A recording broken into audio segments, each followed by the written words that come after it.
The future of the United States military logistics are pack animals, narco-subs, floating platforms, and aluminum as fuel. Seriously. Given the recent events and Russia's logistical failure in Ukraine, Western analysts were quick to identify the point of failure.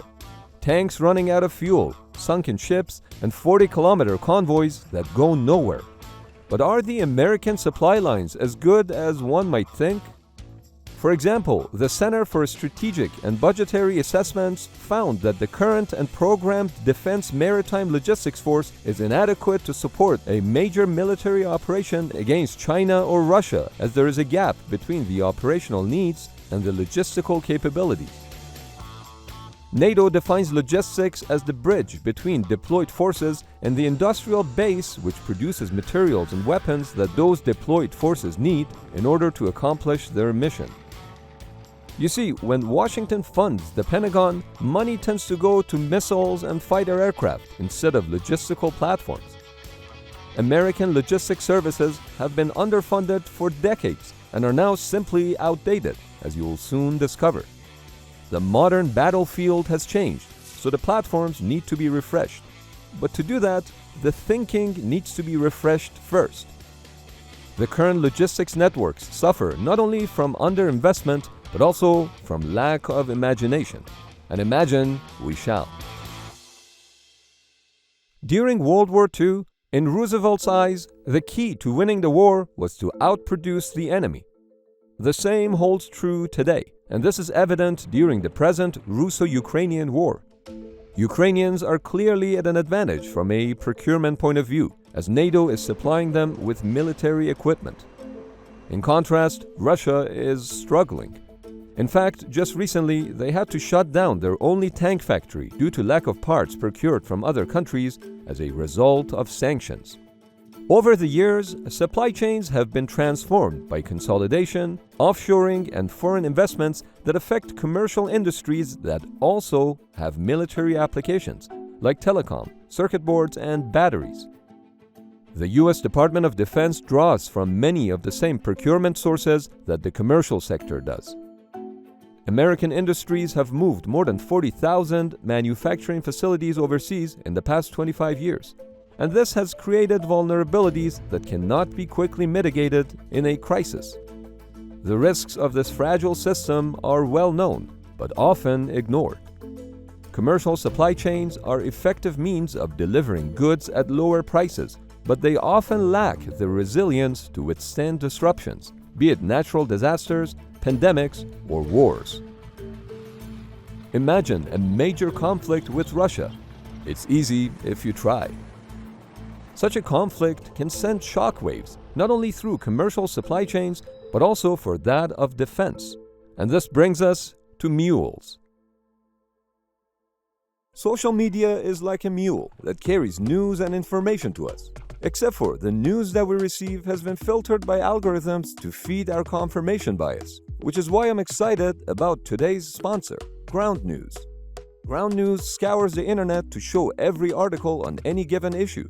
The app and website make it easy to compare news sources, and it even shows you the political leaning of those sources.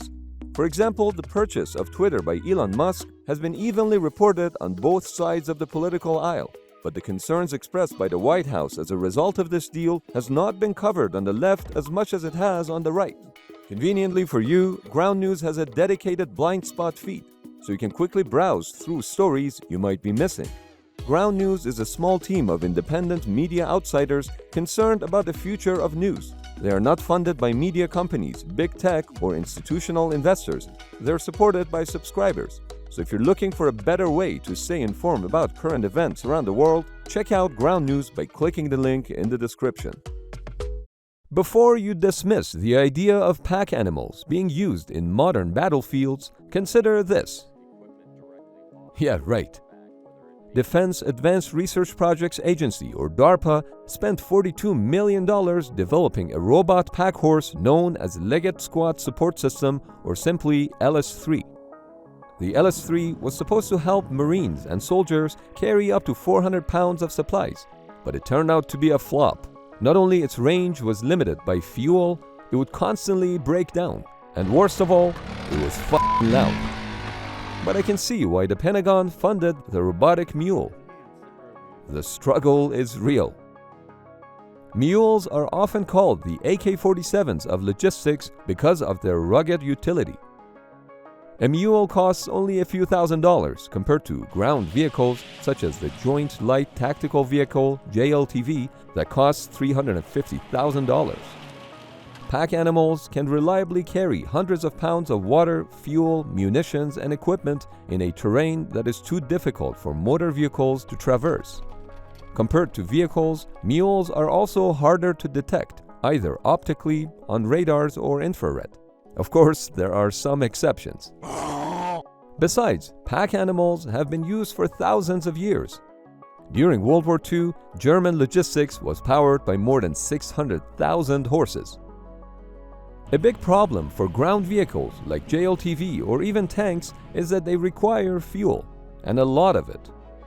A Defense Science Board estimates that by tonnage, as much as 70% of supplies needed to sustain army operations is fuel. And that's a big problem.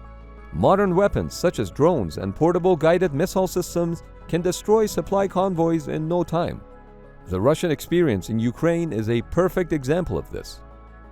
In Afghanistan, American forces were using as much as 22 gallons of fuel per person per day.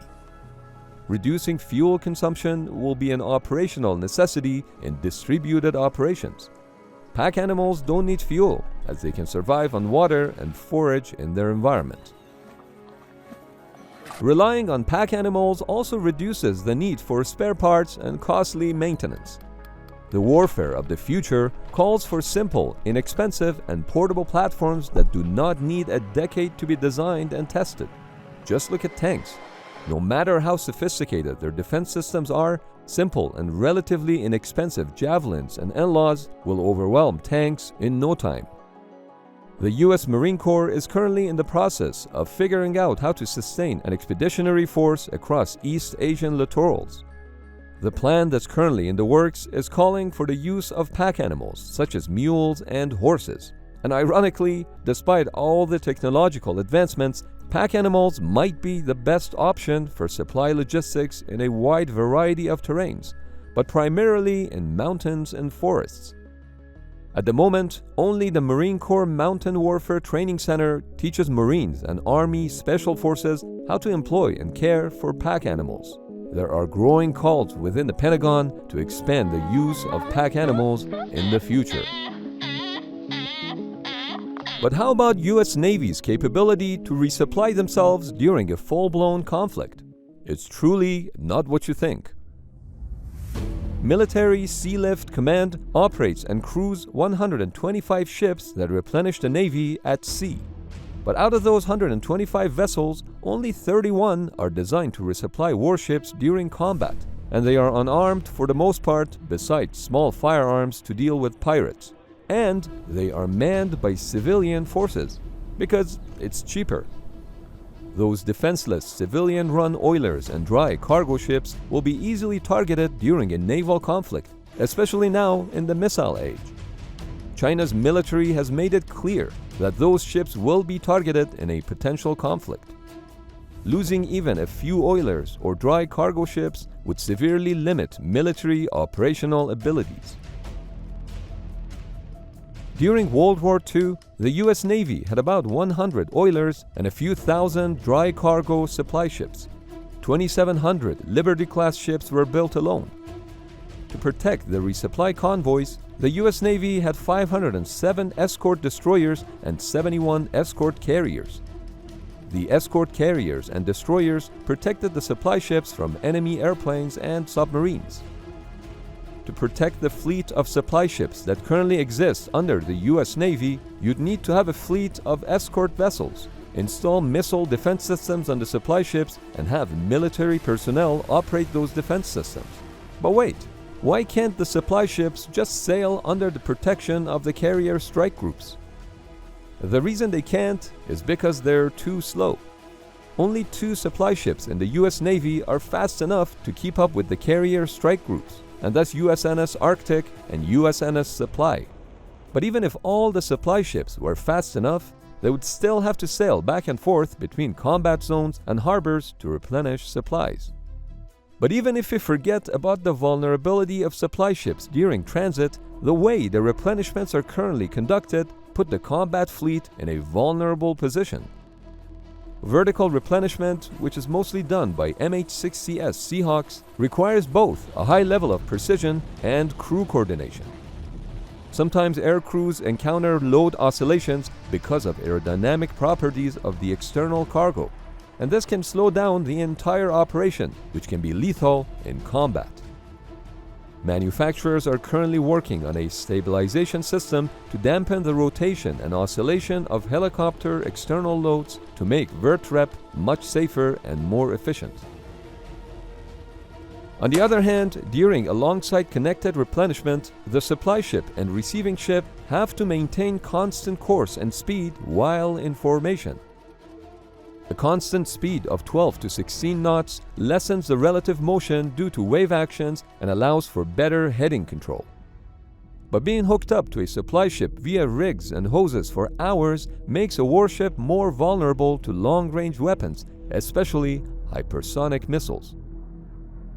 One possible solution to this problem comes from U.S. Navy Commander Justin McCaffrey, who proposed the use of something similar to Mulberries that were used during World War II.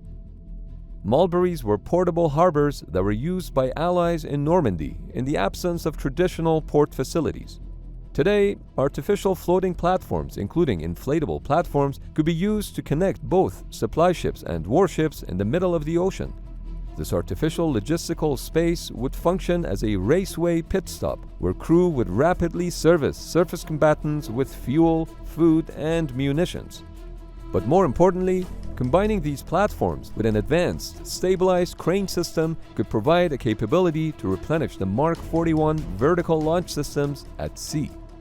These innovative inflatable platforms could drastically shorten the replenishment process, reducing vulnerabilities. The reality is that there is no one perfect solution.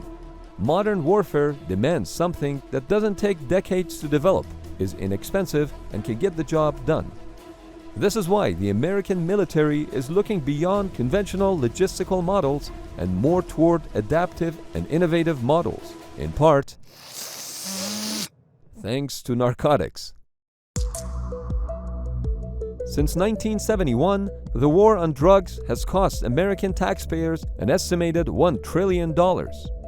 The efforts to counter smuggling of narcotics range from deploying arrays of radars mounted on blimps which guard the southern borders, to direct operations in jungles of South America, to even deploying B-1 bombers to track drug smugglers. And yet, despite decades of work, narcotics continue to flow into the United States. But the success of narco-traffickers can be attributed to three things: redundancy, the use of multiple platforms, and geographical flexibility. And these principles could be applied to wartime logistics. Traffickers play a numbers game by simply using a large number of vessels to smuggle narcotics. Even if 90% of those shipments are intercepted, the margins are so high that it would still be a profitable business. The delivery platforms are expendable, meaning they are used for a one-way delivery of the cargo, after which they are deliberately sunk. But smugglers also use a variety of platforms: go-fast boats, Narco-Subs, tunnels, narco-torpedoes, and even full-scale submarines. At one point, aircraft were also used, but improved radar coverage in the southern United States borders discourages deliveries via airplanes. In addition, traffickers use geography to their advantage. When trafficking at the southern border became more difficult, smugglers quickly shifted 80% of the volume from the US-Mexico border to narco operations in the Caribbean. Meanwhile, law enforcement couldn't keep up with this swift change of strategy. Supplying military operations in the Western Pacific have similarities to narco operations in the Caribbean. The traffickers have consistently shown that what matters is not the platform, but the cargo. Following that thought process, inexpensive platforms should be used for delivery, and enough of them should be sent out so an adequate amount of supplies would actually get through. Joint forces should be supplied by air, land, and sea as opposed to a single platform. And go where the enemy is not. Changing routes on a dime and reorienting logistics forces can lead to an increase in success rate by supplying faster than the adversary can react. Another option is to take the idea of low-profile boats from smugglers and modify them so that they could carry tens of tons of cargo thousands of miles between safe logistics hubs in the Pacific. Low-profile boats operate almost entirely submerged with only a small snorkel and cockpit visible, and they would be a perfect candidate for an unmanned system that can travel slowly. Even if not all of them make it, swarms of them will deliver goods to where they need to go, from Guam or Australia. Traditional logistics, both civil and military, operate on a push-pull principle. When units need supplies, they are requisitioned. Under ideal conditions, it takes about 23 minutes to complete an individual order approval transaction by a deployed Marine Expeditionary Unit. The central authority creates a schedule for logistical assets and executes the plan, which early on used to be done by hand, then spreadsheets, and then more advanced tools such as replenishment at sea planner and the latest complex adaptive system composition and design environment. But as the use of automated systems increase, so do the vulnerabilities. The Pentagon relies on more than 12,000 subcontractors that support 9 supply chains, and this creates multiple attack vectors for adversaries.